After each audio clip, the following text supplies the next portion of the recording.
Bismillah ar-Rahman ar-Rahim. Nahmadu wa nasalli ala Rasul al-Kareem. Assalamu alaikum wa rahmatullahi wa barakatuh.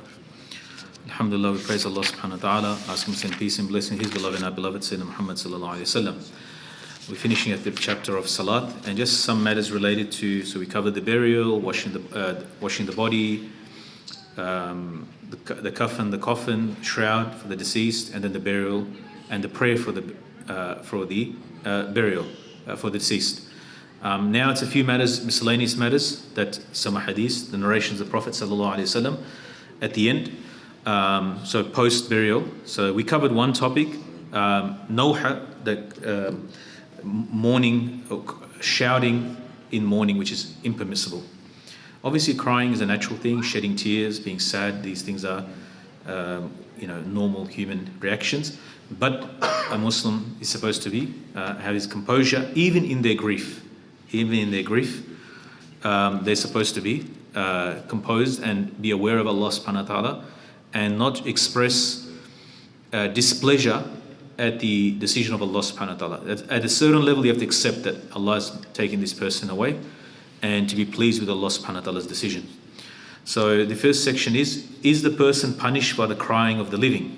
Imam Malik narrated from Abdullah bin Abu Bakr, who narrated from his father, who narrated from Amrah bint Abdurrahman, that she was informed that she heard Aisha, the mother of the believers, radiallahu anha, saying that someone mentioned to her that Abdullah bin Umar says that the dead person is punished by the crying of the living. And crying meaning crying out loud. Aisha radiallahu anha said, may Allah forgive Abu Abdurrahman, referring to Ibn Umar, Abdullah bin Umar, that he did not lie, nor was he, but he forgot or he erred. He made a mistake.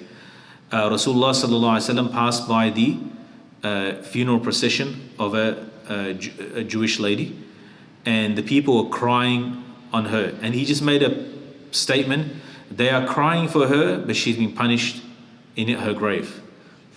So now, is this statement of Rasulullah sallallahu alaihi wasallam, which Aisha radiallahu anha is quoting, that is this the cause of her punishment, them crying, or is it just coincident, like that they're crying because she has passed, she's getting punished for whatever she's done? Let's say she was a bad person, she died without iman, all that sort of stuff, and she's been punished for what she did, and on this side you've got people crying.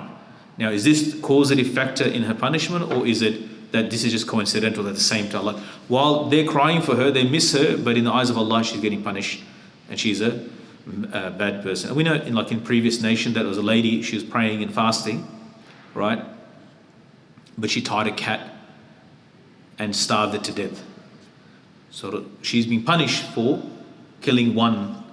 Despite all her prayers and fasting, all the virtuous act is of no avail, that she's been punished things. So people might be crying, oh, she was such a good person, she did so many good things, she was such a good, but she hurt one creation of Allah, and now she's being punished for all her worship come to naught.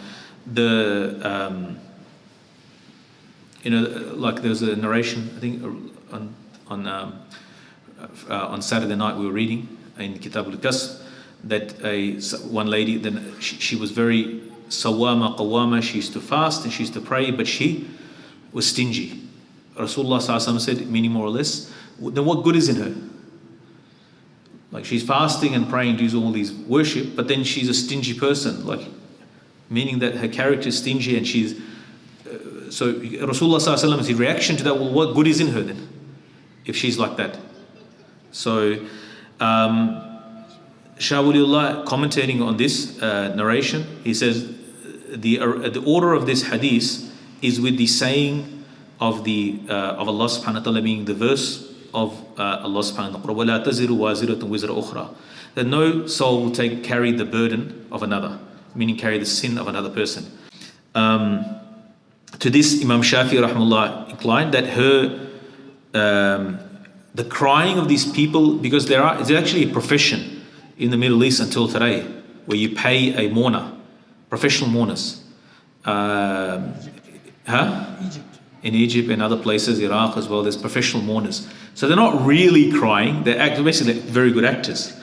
If you want to see it, watch the North Korean leader when he died and the people mourning In the, like you see the mass mourning crying.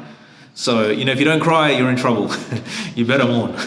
You better cry. So people are paid. I think it exists in Pakistan as well. So this person has actually specifically instructed that people have to cry. And so he's been punished for an act that he had done while he was alive, because he instructed his family to do something he's not supposed to. And then they follow through. Because this is actually, he said, فَعُذِّبُوا بِالنِّيَاحَةِ. So remember the previous chapter we finished last week, crying out, mourning loudly and screaming? That screaming loudly, he's given instruction that people have to do that when he dies. Right? So it's in reality it's his action, isn't it? Because he's left this will to his people.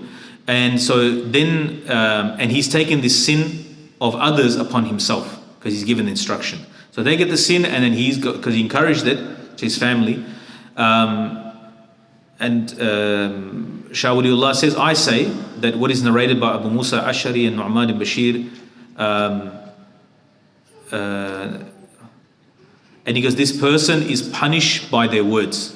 So like this person deserves punishment, and then their words are used as like a punishment. It's like a source of punishment for this person. Like as a tool of punishment, alatu ta'zib, by those words that they say. The section on the charity of the living benefiting the dead, deceased. Imam Malik narrated from Hisham and Urwa, who narrated from his father, who narrated from the wife of Nabi sallallahu alaihi wasallam, that a man said to Rasulullah sallallahu alaihi wasallam, like his mother died suddenly, and that if she was alive, she could speak, she would tell me to do sadaqah, charity. Should I do charity on her behalf? Sadaqah, give charity on her behalf. Rasulullah sallallahu alaihi wasallam said yes. And upon this are the people of knowledge. The hadith also in Bukhari Muslim, that he said yes, and upon this are the people of knowledge. Shah Waliullah says, the dua of the living for the deceased benefits them. Imam Malik narrated from Yahya bin Sa'id that Sa'id bin Musayyib, he used to say that indeed a man is lifted up with the dua of his child after him. And he said, he says with his hands towards the sky, and he lifts them up, because he lifts his hand to make dua, right? And like that, he goes, and he's raised up by Allah subhanahu wa ta'ala, because he's making dua for him, so his station, Jannah, in Akhirah, his position is lifted up. And upon this are the people of knowledge. The dua for a deceased, especially the dua, is mentioned all the acts of son of Adam stops, all is good except for three things. One is a pious child that makes dua for him after he passes away. It being mustahab to visit the cemeteries, and that it was abrogated. Initially there was a prohibition, and that is abrogated, cancelled that law. Imam Malik narrated with his chain of narration that Rasulullah sallallahu alaihi wasallam said, I used to prevent you from visiting the graves, now visit them. And don't say anything wrong, like don't say anything evil or wrong. Shah Waliullah says, commenting on this, in Minhaj is mentioned, it is mandub, meaning mustahab, is sunnah, to visit the funeral for men. It's disliked for women. And some say it is, like the Imam Ahmad Hanbal school says, it is haram for women, and some say it's permissible for women as well. So there's different opinion about women going to the cemeteries. So the hadith is like, because there's another narration related to this, but in general, the Rasulullah sallallahu alaihi wasallam said that I used to prevent you from the visiting of the grave. So initially, the beginning of Islam, so this law is cancelled, in the wording of Rasulullah sallallahu alaihi wasallam himself, because around graves all sorts of things happen. People generally, like, you see it everywhere, like it becomes a circus, and people add all sorts of like spices. It becomes like a circus, like sometimes. And so this is, and you can see it even today as well. Strange things you'll see. Like I remember once, someone was doing a burial, and they put the Quran in Melbourne. So my father, rahimahullah, when he was alive, so someone put a Quran in the coffin. Just added something new. It's very people emotional. At that point, my father stopped. Like, it's very hard to control. They want to do good works, but unfortunately, you got to do the right thing as well, with the right emotion, right intention, and so forth. It's not just sufficient to have good intention and good emotion. The actual act has to be correct as well. So then, because then you start introducing bid'at and into the deen, which are not from the deen, and. So anyway, so then he had to stop. Like there's a limit, like, all right, we can let go. People are maybe talking too loudly. They're not little things. It's very hard. You can't just keep telling everybody off at that point, because they're not like there 100%. Because it's unfortunately the dead, like the ignorance of the whole life comes into focus, because if there's no deen in the life generally, then at the time of death, the emotions take over, and their jahalat also is exposed as well. And people are doing all sorts left and right, and those that know deen, practice deen regularly in their life, and they learn the knowledge they learn practice, then you'll see them in the worst conditions. They will be make sure adhering to the sunnah, doing everything correctly. So in the cemeteries, like we have to be, we are taught that we are ordered to go, and Rasulullah Sallallahu Alaihi Wasallam ordered us to go to the cemeteries, to the graveyard, so that we remember the akhirah. Remember the akhirah, to take a ibrah, to take a lesson, because one day, at some point, we don't know when. I always tell this incident. I was at a funeral in Springvale once, and I was with my brother, and I was just talking to him after the body was put into the grave, somebody that we knew in this masjid. This is more than a decade ago now. And I turned to my brother and said, I wonder which one of us is next. About a few hundred people were there. I just whispered to him, young guy, so he's like, just asked, I wonder which one is, like, we're in a queue, right? Somebody's first, somebody's second, somebody's third. But which one is the next guy? So the person that was in front of us looking into the grave, so we look in the grave, and then we step back, and I said that to him. There's a person that was standing in front. He turned around, he smiled, my friend's father. He smiled, he hugged us, and he died 4 days later. He was the next one. It was very surreal. Like 4 days later, he's the one who passed away. So he was the next one in the queue. But it was just an unusual experience. So at some point we have to go there.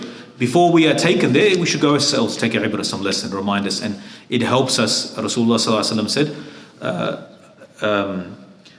أَكْثِرُ مِنْ ذِكْرِ حَازِمِ اللَّذَّاتِ, increase from the destroyer of pleasure, the reminder of the destroyer of pleasure, which is death.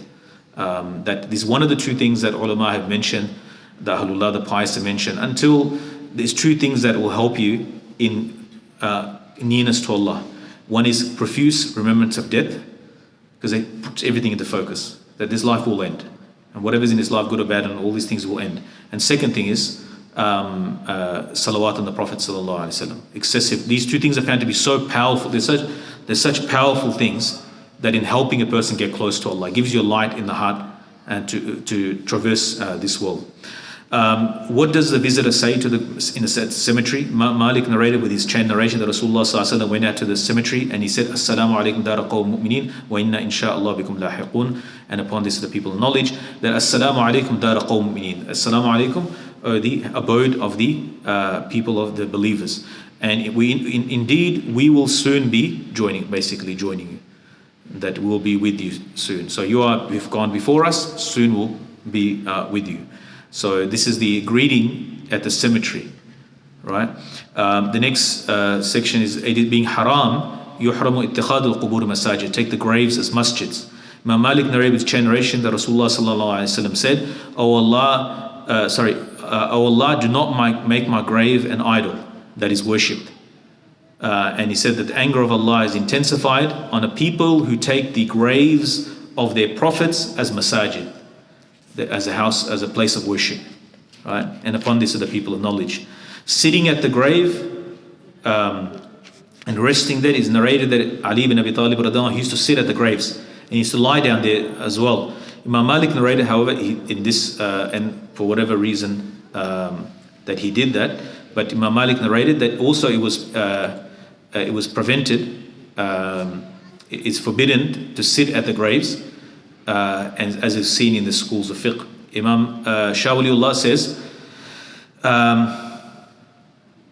that it's better for you to sit on a burning coal, this hadith in Sahih Muslim, than that you with his clothes, and his clothes burn, then you sit at a grave.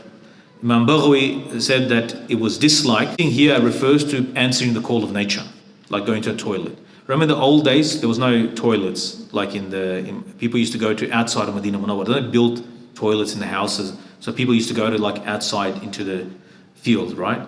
Like even I remember like my parents' village, like in where we were from, we used to go in the farms. There was no toilet in the house. So you have to just figure out, and it's like going into the farm is like a minefield a little bit. So you have to be careful. You have to be careful. You have to dig and cover all that sort of stuff like a cat, I guess. That's like now, like that's my own lifetime. Like was it children in Pakistan, like we go to the village every year for 2 months holiday or month holiday, whatever we spend in the village. Those things are we're exposed to. It's not very far away. Memory. So in the past, people used to go out into the field, into their farms, and so the thing is that here it's talking about that people then there might be cemetery, and cemeteries are not defined. If you've been to a village cemetery, then they're not like with lanes and what is it, $10,000 plot, or whatever it is. It's just like next to your farm, there's a place we bury. It's expensive to die in Australia as well. As I mentioned before, it's not cheap to die here. It's 10,000. Make sure you have 10,000 left for your family, else they'll be cursing you. But they can sell you a car. Maybe you get a good car. They sell you a car, and for your grave. But the ulama that say that this not allowed. He said, what is disallowed is doing this. That when he's talking about sitting, it's not talking about normal sitting, it's talking about answering the call of nature, right? Which is forbidden. In Fatawa al-Mghiriyah is mentioned that in the Hanafi fiqh, it is makruh, disliked to build upon a grave or to sit upon it, or to sleep upon it, or fulfill one's need there, or to urinate, or answer the call to like number one, number two. And in Anwar is mentioned is makruh to sit there and take a rest at the grave, or to sit there and there's no need to lean at the grave. So there's no need for that. It is haram to take the body out of the grave. Imam Malik, people used to steal coffins. The people used to steal the shrouds. There's a nabash is taking the Imam Malik narrates from Rijal Muhammad Abdul Rahman, who narrates from Amr bint Abdul Rahman, that she was heard saying that Rasulullah sallallahu alaihi wasallam cursed the male and female who take the dig up the graves and to take the coffin from there. That is reached that Aisha radiallahu anha, the wife of Nabi sallallahu alaihi wasallam, that she used to say that the bones break of the Muslim dead, meaning that the way you feel the breaks, the deceased also feels that as well. So meaning there's a sanctity to that. How the link is, this is like a connection between this world, this barzakh, and there's a connection to this world, and how that is, there's an element obviously of the unseen in this, but there is definitely a connection. So there's no disagreement that it being haram to take the coffin, the shroud from the grave. So the last section, the shuhada, the martyrs, are not washed nor are they prayed upon, and they are buried in their clothes. Imam Malik has said that it's reached him that the people of knowledge, when he talks about the people of knowledge, he's talking about the tabi'een, Sahaba, tabi'een, the people of Madinah Munawwarra. He's at the end of the 1st century of Islam, and he's in Madinah Munawwarra. When he says that it has reached as a people of knowledge, he's talking about the jurists of Madinah Munawwarra, the scholars of Madinah Munawwarra. Most of them are children, grandchildren of Sahaba radiallahu anhu, the freed slaves of Sahaba radiallahu anhu, and so forth. They said shuhada in the path of Allah is not washed. Ghusl is not given to. And he's not prayed upon. And he is buried in his clothes when he's killed in. Right? A shaheed. Right? Imam Malik narrated from Nafi and Abdullah bin Umar that Umar bin Khattab was washed. So we agree that Umar radiallahu anhu, because he made the dua, Allah make me shaheed in the city of the Prophet. And Allah gave him shahadat, the death of a shaheed. Right? But he was washed and kafan was done, and he was prayed upon. And he was a shaheed, rahimahullah. Imam Malik said, this is a sunnah for the one who is killed in the battle. And there is and he's in the battle until he dies. Right? The one who's carried away and he lives sometime after it, like he's taken into the tent for treatment. He survives for a day, right, from injuries. Then and he lives. Then he's washed and he is prayed upon, like it was done for Umar bin Khattab radiallahu anhu. Shah Waliullah says that the ulama, scholars of Islam, they agree that a shaheed that is killed in the battlefield against the kuffar, he's not washed, there is a difference of opinion whether salat is prayed on him or not. Right? Whether salat is prayed on him or not. Imam Shafi said he's not prayed upon. Salat is not done for him. And Imam Hanifa Rahimahullah said that salat is prayed upon him. Right? As for a person, there's a delay, there's a gap, as I mentioned before, then according to the Hanafis and according to the Shafis as well, then he's washed. He's washed. Right? There's a gap between him, the battle, and him passing away. And as for the one who dies killed by rebels, right? Then he is washed according to Imam Hanifa, and according to the Shafis, the most dominant view of the Shafis, also he's washed as well. There are other categories of shuhada. The ulama, if you put all the narrations of shaheeds, like someone dies from a stomach, it's like nearly 70 categories. If you put all the riwayat together, stomachs, someone drowns, a building, someone dies in a fire, these are considered. But the shaheed that is not ghusl, all of them are given ghusl and salat is prayed. Why the shaheed? Because he's shaheed. His position is, why are we praying salat al-janazah? For maghfirah, right? He's shaheed, he died in the battlefield for the sake of Allah subhanahu wa ta'ala, facing the enemy. Right? So it's his status is already that high. He's already got, before the first drop of blood touches the ground, all his sins are forgiven. Maybe make dua for him, we get something. Maybe make dua for him, we get something. Right? So shaheed of the ma'araka, the shaheed of the battle, he's got this unique status. It's not to build, he's buried with his blood, because that's how we resurrect on Day of Judgment. And the hadith mentioned that it was the red, like saffron. That's like a mark of distinction on Day of Judgment, that he gave his life for Allah. Like that he will come with that blood, and they will smell like musk, perfume, as mentioned in the hadith. So his like status, he's got all the accolades and rewards from Allah subhanahu wa ta'ala. So he's not to be brought down by amazing like this things that we do for everybody else. So it's he's in a unique category. It's not to deprive him. No, he's already surpassed. He doesn't need this. Like he doesn't need. He's beyond these things. He's like, we need to wash and so forth, but his blood is that is given. That's a whole. You could say like a medal on him, right? It's like an insignia, like a mark on him of distinction. So may Allah subhanahu wa ta'ala bless us with the death of shaheed. Jazakumullah khairah. Subhanallah wa bihamdihi.